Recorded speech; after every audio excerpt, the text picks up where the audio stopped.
Transparencia.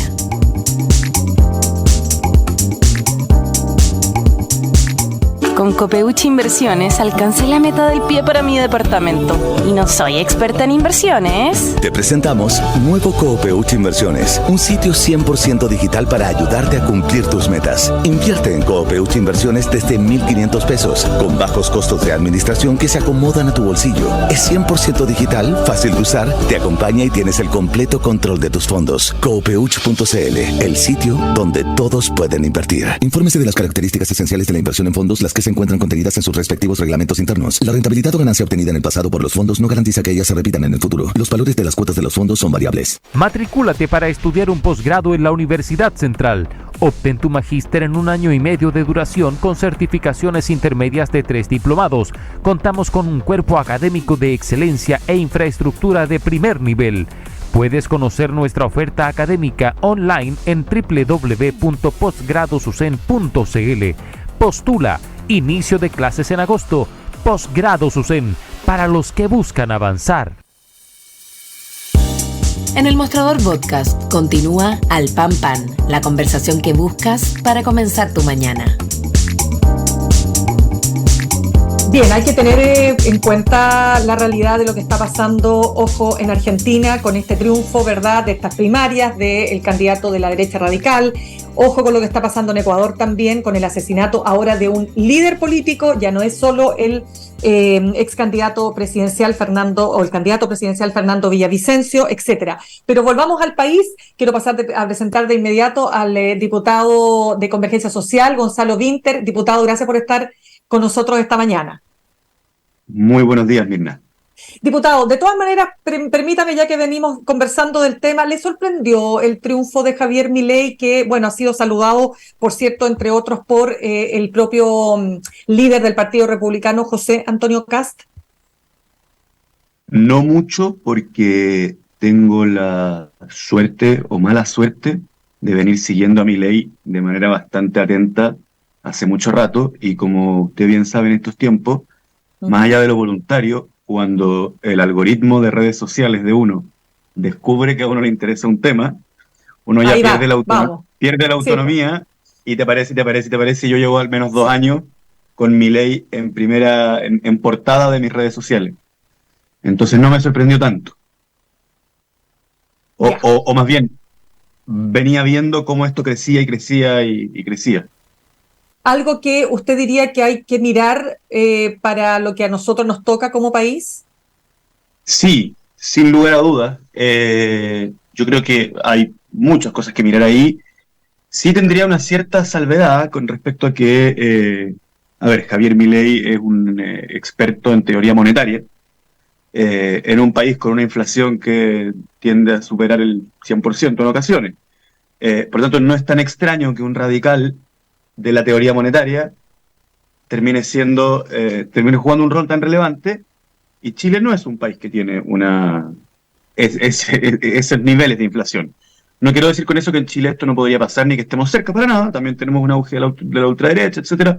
De hecho, quien es su socio en Chile salió primero en la última primera vuelta, y el partido que es su socio en Chile le fue muy bien en la última elección.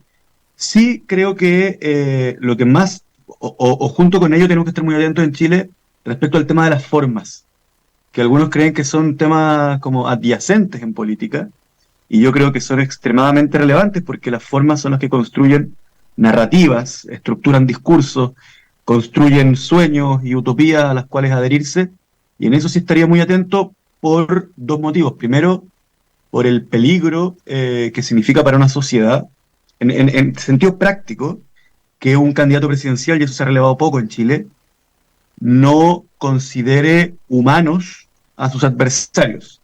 Javier Milei, en sus entrevistas, trata a sus adversarios políticos, o a cualquier persona de izquierda, zurdos le llama a él, como, disculpa las palabras que voy a utilizar, espero que ni mis padres ni mis abuelos estén viendo este programa, pero él les llama conchas de su madre, hijos de puta, gusanos y mierda a la cual hay que aplastar. A cualquier persona de izquierda se gana ese calificativo. Hay gente que dice, bueno, pero eso es un tema de forma. No. Lo que genera en una sociedad que un líder importantísimo considere que el otro no es humano y que es una mierda, concha de su madre, hija de puta, a la cual hay que aplastar, es tremendamente relevante. O sea, te lo pregunto así, ¿qué pasa en un colegio si el presidente de la República opina eso de determinada gente? ¿Qué pasa con la forma en que los alumnos van a tratar a un profesor que tiene esas ideas? Se subvierte la posibilidad de convivir. Y yo creo que en Chile sí estamos en peligro respecto de aquello, porque ese tipo de maneras de actuar y referirse genera una atracción en los algoritmos que es brutal, porque cae en dos cosas. Una, que es que te genera una emoción muy rápido. Por lo tanto, si tú quieres ser famoso en redes sociales y haces eso, vas a tener éxito asegurado. Es como una forma de doping en las redes sociales. Y por otro lado, porque plantea una demagogia que es muy típica y que existe hace 100 años, que es la de decirle al país que en realidad todos los problemas tienen soluciones muy sencillas, ¿cierto? Y que todo es culpa de un grupo de personas que no son humanas y que simplemente si tú fueras presidente, todo se solucionaría porque es obvio lo que hay que hacer y además todos seríamos inmensamente ricos. De hecho, él dice que si él sale presidente, Argentina se convierte en la primera potencia mundial. Y además plantea que haciendo unos ajustes muy, muy veloces. Y eso es algo que todos en los momentos de mayor angustia de nuestras vidas deseamos escuchar. Entonces Claramente, ahí bueno, sí creo que hay un peligro enorme. ya, pues entonces ahora volvamos a nuestra realidad. No tenemos 112% de inflación acumulada. Nosotros estamos en un 6, por ahí tengo la cifra exacta, pero es un 6,5% de inflación Habiendo acumulada. estado en 12, 6,5. habiendo Sí, estado pues, en 12 hace un año. pero por supuesto, pero anualizada 6,5%, o sea, la inflación efectivamente está controlada, pero no sabemos si está tan controlada la situación respecto de lo que viene ahora para el gobierno, diputado, con la salida de Giorgio Jackson. ¿Cómo queda el gobierno? ¿Qué etapa se abre? ¿Cuáles son sus perspectivas respecto de la oposición que mañana dice, por lo menos Chile Vamos se va a reunir con el gobierno? ¿Qué cree usted que va a pasar a partir de ahora? A ver, yo creo que lo que debería tender a pasar es que la ciudadanía se empiece a dar cuenta que la oposición ha estado jugando con las necesidades de los chilenos, al decir me bajo, me subo de las mesas, inventando excusas siempre. El tema de la salida de Giorgio Jackson me parece bien relevante porque aún no sabemos por qué salió. Y no me refiero a que haya un misterio, me refiero a que las razones que dio la derecha son que estaba directamente involucrado en el robo de unos computadores y de una caja fuerte. Ese es el motivo que esgrimió Javier Macaya para exigir la salida de Giorgio Jackson. O sea, lo dijo los diputados de la UDI. Los diputados de la UDI lo dijeron en una carta. Los diputados de la UDI, y el mismo día Javier Macaya, en un punto de prensa, dice que es por este nuevo caso por el cual tiene que salir. Pero después dijo que no era exactamente aquello. Una expresión estrictamente calumniosa que abarca todo el espíritu del artículo 412 de nuestro Código Penal, lo cual, Mirna, perdona acá con paréntesis, nos va a llevar a un problema, porque si el ciudadano Giorgio Jackson decidiera ejercer las acciones que le corresponden como ciudadano, ningún tribunal del país va a poder como argumentar que eso no es una calumnia, y nos vamos a enfrentar a una cuestión muy desagradable para todos, que va a ser que van a tener que desaforar a una bancada completa, lo cual para mí es dramático, porque para mí la votación popular es sagrada, y por lo tanto yo quiero que quienes han sido elegidos por el pueblo puedan votar. Y volviendo a lo anterior, creo que la ciudadanía debería empezar a presionar, y va a empezar a presionar a la derecha para que se haga cargo de solucionar los problemas. El proyecto de pensiones lleva 9, 8 meses, 10 meses en el Congreso, y la UDI recién hizo una propuesta hace, no sé, 2 semanas. Esta semana decidió que iba a volver a conversar desde cero, y eso agregando que, como cierre, que lo que hoy día está proponiendo el gobierno, te voy a poner una metáfora que ya he puesto antes, si la propuesta mía y del Frente Amplio Histórica está en Punta Arenas y la de la UDI está en Arica, lo que está ofreciendo hoy día el gobierno está en Iquique, ¿ya? O sea, está muy cerca de ser la propuesta general de la derecha y muy cerca de ser la propuesta que la derecha estaba dispuesta a aprobar en el gobierno de Sebastián Piñera. Entonces, yo no sé qué más podemos ceder, y lo que más me impacta es la falta de visión de parte de la derecha respecto de la necesidad de solucionar estos problemas. básicamente enfrentan estas discusiones como si fuera Janet Jara la que no puede llegar a fin de mes y le estuvieran haciendo un favor a ella subiéndole la pensión. Para precisar ese punto, ¿usted tiene expectativas en la reunión que va a haber mañana entre el presidente y los partidos de Chile Vamos, que después de la salida de Giorgio Jackson, bueno, deciden entonces volver a conversar? O sea, se cumple por lo menos en ese aspecto se cumple la palabra, ¿o no? Sí, tengo, pero con una salvedad. Mirna, y lo voy a decir a pesar de que esto me suele traer problemas. Yo soy partidario de que del 16% de cotización, el 16% fuera a un seguro social. Que seguro social no significa reparto absoluto entre partes iguales, sino que un seguro social con determinadas reglas en donde todos reciban, de acuerdo a una fórmula, más o menos lo que han puesto. Solamente que cuando estás cesante, el seguro social te echa una mano y que obviamente la fórmula incluya cuánta plata cotizaste, cuántas veces cotizaste, cuántos años cotizaste, etcétera, etcétera, etcétera. Por lo tanto, quiero partir por eso. No es 3 y 3. Es mentira decir que eso de lo que se está hablando es 3 y 3 o 4 y 2. Se está hablando, cuando dicen 3 y 3, lo que están diciendo es 13 y 3. Porque están decidiendo mantener ese 10 en la capitalización individual en estas 7 empresas, que en nuestro programa original y cuando se fundó el Frente Amplio y en el discurso fundacional del Frente Amplio, estaba que esa plata fuera a un seguro social. Entonces, nosotros no estamos cediendo 3 puntos, estamos cediendo 12 puntos, ¿ya? Entonces, yo en primer lugar soy escéptico de que se pueda llegar a un acuerdo que de verdad suba las pensiones, porque lo que está proponiendo la UDI es un acuerdo que no genere un seguro social y que por lo tanto no se puedan subir las pensiones. ¿Por qué? Usted pensará que porque la UDI tiene una visión muy compleja no. Es mitad porque la UDI defiende el interés de las AFP y la segunda mitad, y la más importante, es porque en la falta de visión de estos partidos, lo único que están pensando es en las próximas elecciones y creen que una subida de pensiones podría generar popularidad para el presidente Boric. Ahora, pero cuidado, pero perdone, déjeme interrumpir en ese punto, pero cuidado. Mi parte esperanzada es que el gesto del presidente de sacar al presidente Boric al ministro Jackson, al ministro Jackson, es tan grande el sacrificio que se hace que me imagino que la UDI puede sentirse compelida porque la ciudadanía la mire y le diga, oye, ya, te vimos pedir, y si te concedió todo lo que pediste, esperamos un gesto de vuelta. Ya, pero ese gesto de vuelta, usted diría que va a lograr, entre esa figura que usted hace, Arica por un lado, propuesta del gobierno, Punta Arenas por el otro, la propuesta de Chile Vamos, ¿lograremos llegar a Santiago? No, voy a hacer la metáfora de nuevo porque no se me entendió. La propuesta del Frente Amplio es Punta Arenas. Ok. La de la UDI es Arica. Y la del gobierno es Iquique. Entonces yo digo, si yo partí en Punta Arenas y usted partió en Arica, ¿cómo no nos vamos a poder encontrar en Iquique? ¿Y usted cree que eso? Ya, espérese. Entonces, pero solo para cerrar el punto ahí. O sea, la única otra opción es que los de Arica digan que solo se pueden encontrar en Arica. Y eso no es diálogo. Pero cuando una y otra vez. Putre, pero cuando una y otra vez la oposición saca a relucir o a colación el que las personas quieren que sus fondos vayan íntegramente a su cuenta individual, eso es un argumento que lo toma muy fuertemente la oposición para insistir en que vaya todo a capitalización individual. Sí, pero hay que tener mucho cuidado con la forma en que se construyen las preguntas en las encuestas. Yo no digo que las encuestas mientan en ningún caso, pero creo que también se pueden ir adecuando de acuerdo a determinadas preguntas.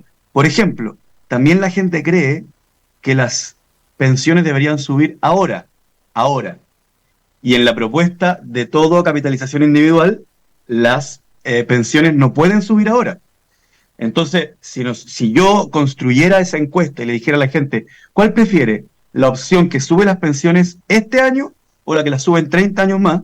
Que es estrictamente la diferencia entre lo que propone el gobierno y lo que propone la derecha, entonces yo creo que ganaría la opción de este año, solamente que esa pregunta no se hace. Entonces yo creo que hay que tener cuidado. Ya, entonces usted, ante la reunión de mañana... Y además, algo que es bien relevante es que en la propuesta de seguro social no es PGU para todos, ¿ya? No es eso. Aquí se va a construir una pensión que tiene distintos pilares. Uno es la PGU, otro es la capitalización individual, Y el tercero es este seguro social, que no es un reparto absoluto, sino que es un reparto en donde yo recibo una pensión que tiene una relación respecto a cuánto yo he cotizado, ¿no? Pero, De por hecho, eso no le llega el seguro social a las personas que no cotizaron ni una vez. ya, El pero que por estuvo toda eso. la vida en la informalidad no le llega. Ya, entonces su expectativa para mañana es pronóstico reservado para esta reunión. Sí, claro. O sea, entregué por qué esperanzado y por qué escéptico al mismo tiempo. Bueno, de acuerdo. Nuevamente, volvamos a Giorgio Jackson y a la salida. ¿Cómo queda, diría usted, el Frente Amplio? ¿Cuánto golpea esta salida? Usted dice, todavía no entiende las razones, pero otros dicen, bueno, era el costo que tenía que pagar el gobierno por el caso convenio. ¿Usted no lo ve así? No. A ver, lo que pasa es que a mí me molesta un poquito a veces la frivolidad con que se ve la política. Hace poco en una entrevista me preguntaron, algo que usted no me ha preguntado, pero me dijeron, ¿no debería salir entonces Montes también, dado que salió Jackson? Voy Y para como allá. esto ocurrió, y como esto ocurrió en el Ministerio de la Vivienda y no en el Ministerio de Desarrollo Social, porque insisto, todavía no encontramos el vínculo entre el caso Convenio y el ministro Jackson. Y sabes que a mí la pregunta me pareció como un poco indignante, no como frente amplista, sino que porque Chile tiene un déficit habitacional, hay diferentes formas de medirlo, pero en general se plantea que es la suma de los allegados con la suma de los que viven en campamento, y en promedio hoy día se dice que son 600.000 viviendas. Pongámosle que en esas viviendas vivieran 3 personas en cada una. Significa que hay más de 1 millón de personas viendo esta entrevista que ven cómo nosotros discutimos de la política de vivienda y de quién está a cargo del Ministerio de Vivienda y de resolver el hecho de que no tienen dónde dormir esta noche, lo resolvemos en un equilibrio de qué partido quedó más dolido con cuál. Entonces, yo respondí, el Ministro de Vivienda se tiene que ir cuando sea un problema para conquistar el derecho a la vivienda de los chilenos y chilenas, ¿ya? Entonces, yo no puedo decir que se va un ministro de Desarrollo Social, que imagínense que está a cargo de cuestiones tan importantes como la pobreza, como la niñez, como los adultos mayores, como la gente en situación de calle, como simplemente porque había que pagar un costo. Me choca mucho esa forma de ver la política, Mirna. Ya, entonces no A menos debió, que el ministro según tenga, usted no al debía menos que el salir. ministro, al menos que el ministro tenga la responsabilidad directa en algo. Pero el ministro Ya, pero- Jackson en particular no tiene ni un vínculo con el caso Convenio. Ya, pero Ni por un eso, vínculo. su salida, según usted, su salida no debió ser. No, eso es otra cosa. Porque el ministro Jackson tendrá sus motivos. Él cree que estaba siendo un obstáculo para las negociaciones. Y bueno, será. Yo lo que creo es que no se debe sacar ministros por gallitos o como piezas de un ajedrez, donde te pasa un peón por otro. Entonces, si usted me pregunta ahora, que veo que tiene como cara de que me lo va a preguntar, si debería salir el ministro Montes, porque salió el ministro Jackson, yo le voy a responder, en Chile faltan 600.000 viviendas, y si usted me habla del Ministerio de Vivienda, yo le voy a decir, ¿cómo resolvemos el déficit de vivienda? ¿Cómo hacemos Ya, que la pero no gente es. yo Sí. tengo allegados, yo tengo comités de allegados que yo acompaño como diputado, llevan 10 años, 10 años. De hecho, uno de los dramas que tenemos es que niños que eran carga en el comité de allegados de un matrimonio, hoy día son adultos del mismo comité que también requieren una casa. Entonces, el mismo comité empieza a necesitar más casas por la reproducción natural de los seres humanos. Entonces, si Diputado. usted pregunta por vivienda, yo le voy a decir, hablemos de vivienda. Ya, diputado, no se lo pregunto o sea, no es que yo le voy a preguntar si tiene que salir el ministro Montes. Lo que pasa es que estoy No, en realidad me lo mirando autopregunté. declaraciones. No, es que está muy bien, pero es que estoy mirando declaraciones. Por ejemplo, la declaración del diputado del Partido Republicano. Estoy viendo acá, se me fue el nombre en este minuto, pero el diputado que está pidiendo la salida de la directora de presupuestos, Javiera Martínez. Aquí está. Mauricio Ojeda. Él dice que, escúcheme, Giorgio Jackson no era una moneda de cambio, es el TESDE. Y el mismo diputado señala que se están analizando elementos para una eventual acusación contra el ministro Montes. Entonces, la pregunta es si acaso, para usted, esto abre una nueva etapa, que ahora ya no es el ministro Jackson, pero ahora podría ser otras personas del gobierno, como Javiera Martínez, por ejemplo. 3 ideas. Primero, Javiera Martínez sí que no tiene ningún vínculo con el caso Convenio. Se le ha acusado de cambiar una glosa presupuestaria para favorecer determinado tipo de traspaso, pero esa glosa presupuestaria viene de la ley de presupuesto del año 2022 y por lo tanto es un mensaje presidencial del presidente de la República, señor Sebastián Piñera Echenique. No quiero decir con eso que el señor Sebastián Piñera Echenique se haya confabulado con la señora Polisi, para nada, no estoy diciendo eso. Lo que estoy diciendo es que en esa película Javiera Martínez no es un actor, no es un personaje ni siquiera.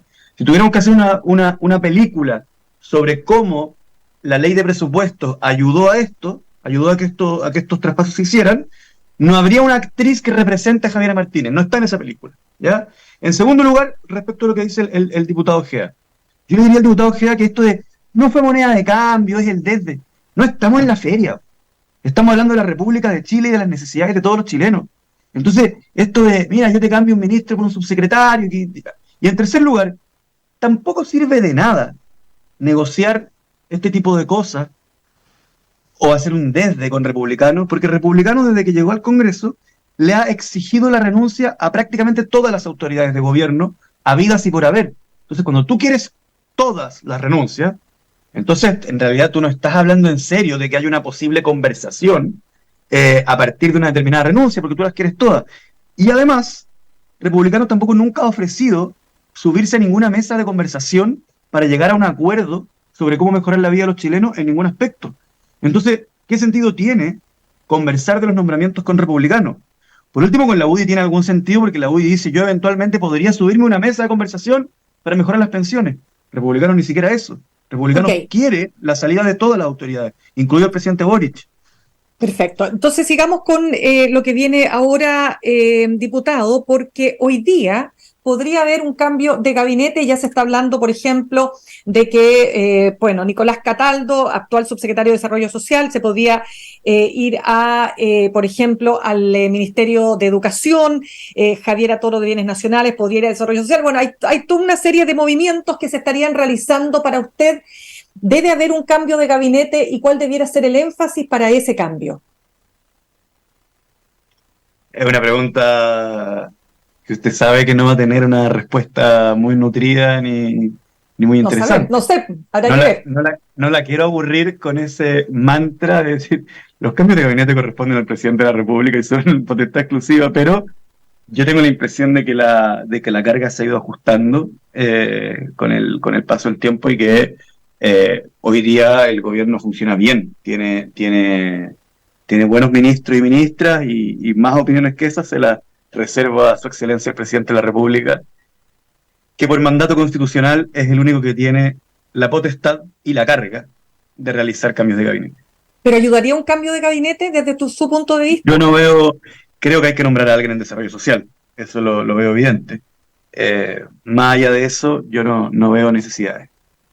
Ya, sigamos con lo que ha sido esta aparición. ¿Cómo evalúa usted la aparición del expresidente Sebastián Piñera, que va en este vuelo con el presidente Boric, ¿verdad?, al cambio de mando en Paraguay, y aparece el presidente dando una serie de declaraciones como de alguna manera como un articulador? ¿Lo ve usted con un rol a jugar en ese sentido, un articulador entre la oposición o Chile Vamos y el gobierno? A ver, vamos por parte. Una cosa es el viaje. Yo creo que como chilenos y chilenas tenemos que hacernos, como acostumbrarnos. Nosotros tenemos una democracia que fue quebrada durante muchos años y que retrocedimos en todo lo que habíamos avanzado. Y cuando yo crecí era normal cosas como los ejercicios de enlace. No sé si usted se tiene que acordar mucho mejor que yo.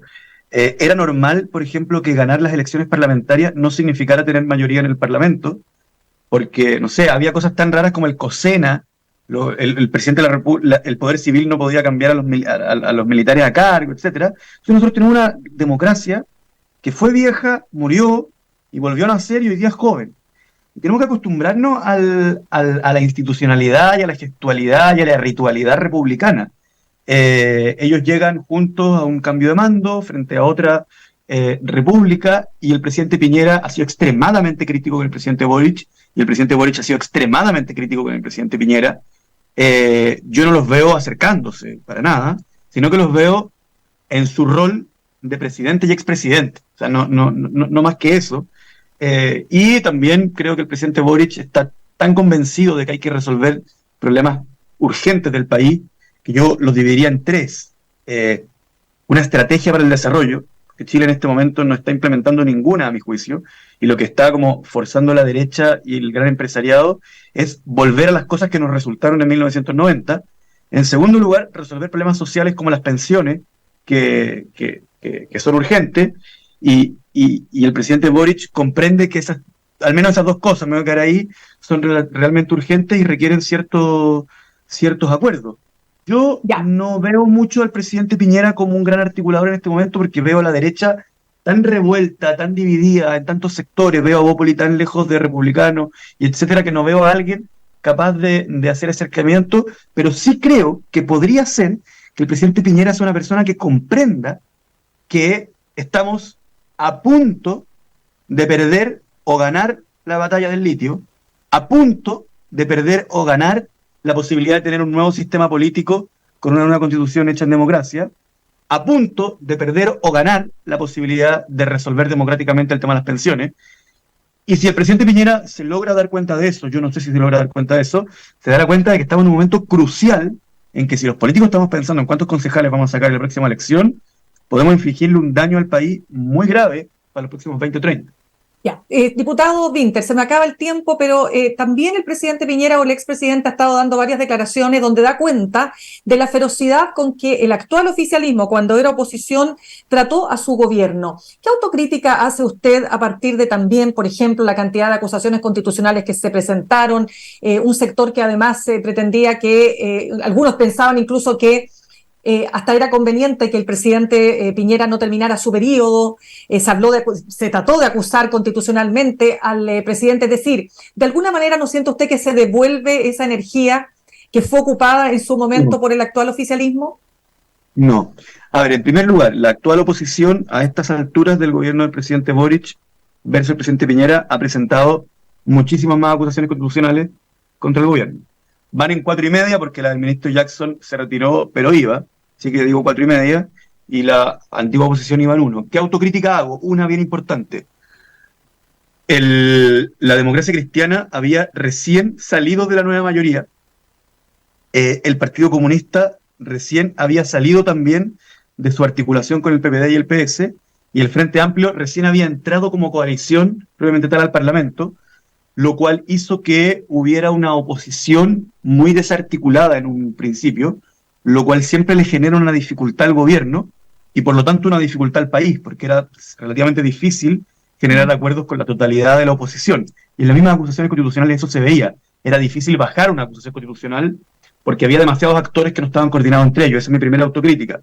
Pero en segundo lugar también a mí me llama la atención que se trate al estallido social como una política pública implementada por la oposición al presidente Piñera. ¿Por qué me preocupa eso? No porque nos traten mal y porque nos digan cosas que duelen. Validaron la violencia, por ejemplo. Y duele cuando uno le dice es que ustedes quemaron, o sea, gente de derecha que dice ustedes quemaron el metro. Eso duele, indigna, ofende, pero da lo mismo eso. Lo que me preocupa es qué tal falta de visión tienen que creen de verdad que el estallido social, que tenía amplio apoyo ciudadano, que llegó a tener 1 millón de personas en las calles, y pongámosle 500.000, 400.000 o 100.000 todos los viernes durante meses, puede ser coordinado por el Frente Amplio o por la izquierda. ¿Qué tan falta de visión tienen que no se han preguntado qué impacto tuvo el mismísimo gobierno del presidente Piñera, sus declaraciones, su manera de mirar a los ojos a la ciudadanía, las propuestas que estaba haciendo en contraposición a lo que el pueblo estaba pidiendo para generar esa situación? Entonces, que te digan que tú quemaste el metro es indignante, pero da lo mismo. Esos son mis sentimientos, y mis sentimientos no tienen ninguna relevancia en esta historia. Lo que me preocupa es que ese sector del país pueda estar tan confundido de tener un diagnóstico como de que el estallido social fue porque el Frente Amplio hacía unos tweets muy duros. O sea, por favor, pongámonos serios. ¿Por qué pongámonos serios? Porque el estallido social, para entenderlo, hay que verlo en su sentido histórico.